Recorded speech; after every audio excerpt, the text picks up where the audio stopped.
Wow, 4 years ago, we sat right here when Jen approached me. That scene, that episode starts off where we're in Sarasota thinking about where to open and just sitting down. I like to sit down and just have a little coffee and some food and have a little dialogue about and meditate on what our move was going to be. I like to do that in business. The conversation we're having in the beginning at the coffee house in Sarasota was around what location would we pick.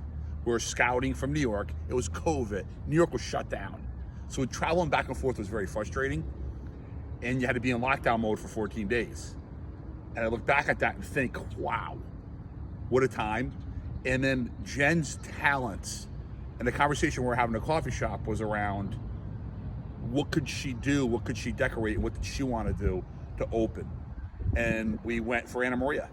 And you could see the talent that she has decorating, and that's what we were talking about. What could she do with the property that we would decide to lease to build our second location in Florida to open up and get it rolling? So if you go back to season 1, you'll see our COVID story. And on a news channel, national news, I had talked about 10 o'clock closing. So this is a 10 o'clock closing in New York. And New York announces you got to shut down at 10 o'clock at night.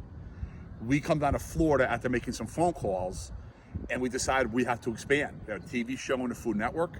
We had kids we wanted to raise in an environment of work and work ethic and handle adversity.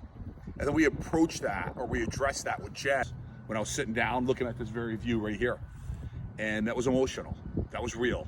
Jen was very nervous about uprooting her kids. And for me, there was no other alternative. New York was shut down, and something was drawing me here. We now know what that is, and we're going to talk about that in future episodes. But there was no doubt in my mind that this was the right move. Looking back and seeing Jen's emotions, I understand it. I get it. And she was very emotional. It was a big decision for a mom. And I'm glad she followed it, because it's been a heck of a journey.